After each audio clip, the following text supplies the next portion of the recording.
It's just a few minutes before 11. We're up at about 11,000 feet. Looking down at, I believe that's Gilbert and Flower Lake. You can see down to Independence in the Owens Valley. And then look across up here and you can see Kearsarge Pass. And the switchback's going up to it. There's Mount Gould at 13,000 feet.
Well, you got the tail end of a pretty good rock avalanche here. Came from right here. It was a rocker. I wasn't in jeopardy. I got off it, but went right down there. What I'm trying to do is get up there where that tree is, and then a little bit beyond that, and I can see if I can get up to the other side. Proceeding cautiously. Not bad here along the edge. Just the way I'll come down as well. Just kind of hug the wall and maybe surf some of this stuff down. Campsite's over on that lake, right about in there.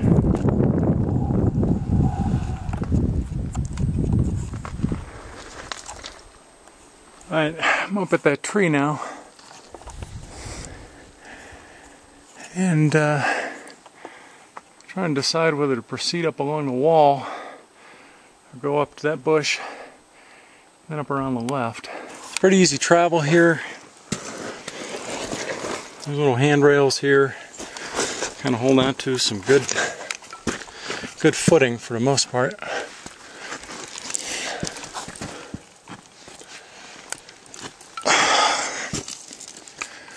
I should probably have two hands, so turn off the movie.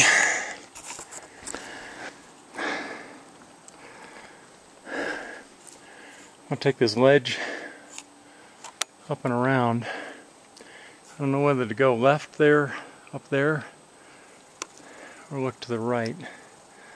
I guess when I get up there I'll see. Well, based on how the rocks have been sliding, it shouldn't take long to get down. Boy, it's beautiful up here. Let's see if I can get to the other side. I came up here so that I can get around over this guy and up the other side. That would be the way to go. I think it's easier, but I still got a couple hundred feet. And that could just take too long. I gotta get back to camp, have dinner. It's been a long day here. Hiked in about 5 miles and over some pretty rugged, very dry terrain. You can see Kearsarge Pass up there, and you can see the trail coming down.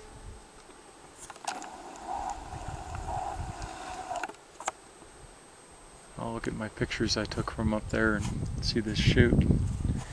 But I think the wise thing to do is to turn around and live to climb another day. So, still got a pretty treacherous way down. Shouldn't be too bad. There's quite a few quite a few handholds here. This is kind of how I've been getting up, just gripping little flakes here.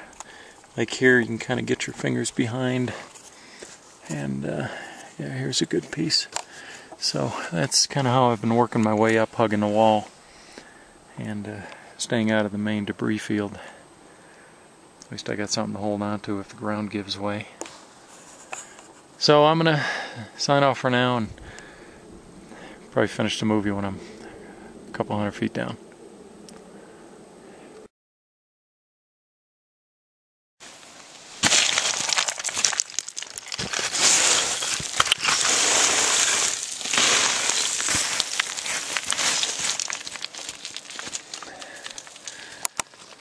Yeah, let me sign off. I need both hands here. Well, I've come down quite a bit. I was up at about that bush up there, the high one. And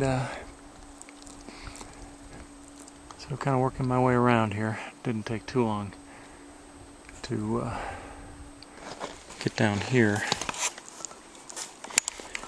Got good stuff to hold on to for the most part. A little bit of surfing down, not too bad.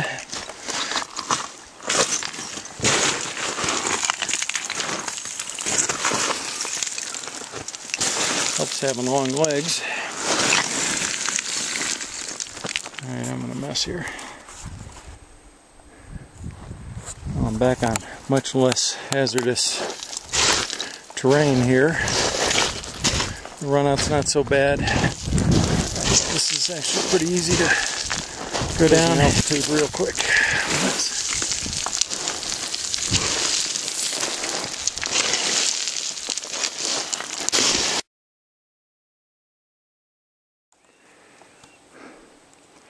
Boy, it's hard to know even which chute it was that I went up.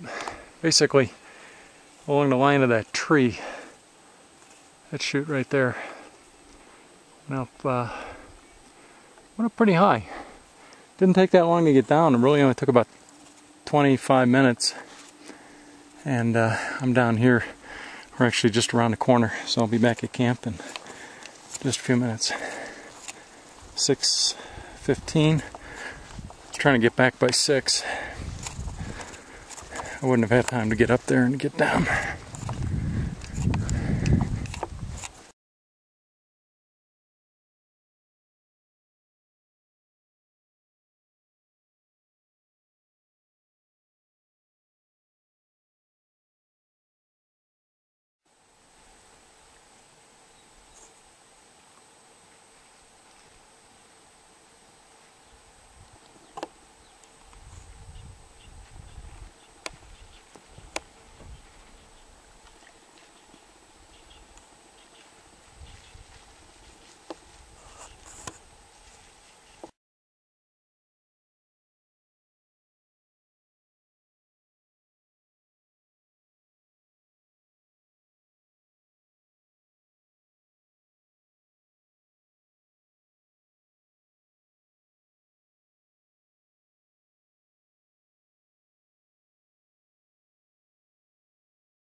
So we're up at Glen Pass, 11,978.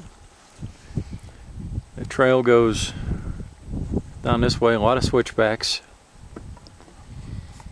and kind of goes down just to the right of those lakes. Those lakes are at about 11,400. Instead of going down to the Rae Lakes there and then back up, we're going on the other side of this ridge, that small peak there. So I think what we'll do is that small lake here to the right, if we can pick that up and then go up here to that lake and then just kind of follow that high ground up to the ridge. Then from there should be able to just drop down into the 60 Lake Basin. So we'll see what we feel like after the downhill getting down there and what the day looks like.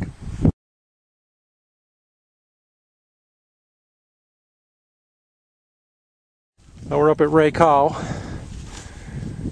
and we're suited up here. We got the harnesses, we got the rope. We're not quite at a cliff, although it does kind of look like it from here. What the plan is I'm going to lower Lee down. You can see I got some webbing right over there. And so I'll tie myself into that. Lee will go down along the wall, and we'll get him down. I think the first pitch will be down to that spot there. 451. And we'll see how long this takes.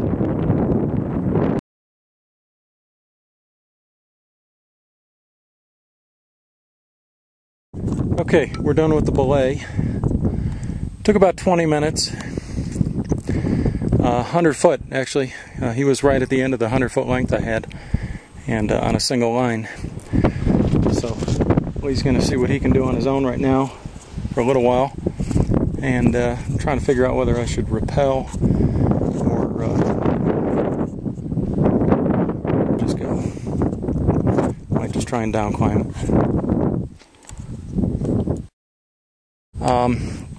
I set up here just with some prusik cord. It's lightweight, but I think it'll be fine. It's really just as a backup, and you know, I don't know. I'd probably be better off down climbing, but let's see how it goes. All right, I'm at the end of my rope here, literally, and I got probably another 50 feet down to there, but I can down climb this pretty good. I don't know where Lee is, but must be managing for himself, so that's good. Now I'll pull my rope down. That prusik worked out good, just as a little courtesy. That's good. Let me pull my rope in. Well, that's what we just came down. And it really wasn't that bad. I did a 50-foot rappel. It was really just a courtesy to kind of get me off the initial cliff. One of the consequences of rappelling, and that's why I didn't any further, is in pulling the rope back. All this rock, it's got so many flakes that it got caught. Actually, I had to climb up a little bit, but then I was able to whip it up. There's our 60 Lakes. That's where we're headed eventually. I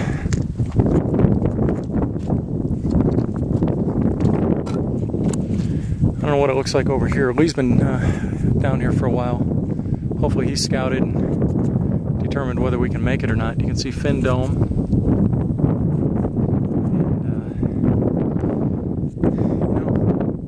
Part of the adventure. Time check right now is 5:50, and we dropped about 400 feet down from the from Rae Col is the name of that, and without a pack it would have been much easier to down climb, and then I was down climbing with the rope in one hand, which made it kind of difficult. Well, let's see what it is. We'll get set up before dark for sure. We got about 2.5 hours of daylight, so we're good. Check in later.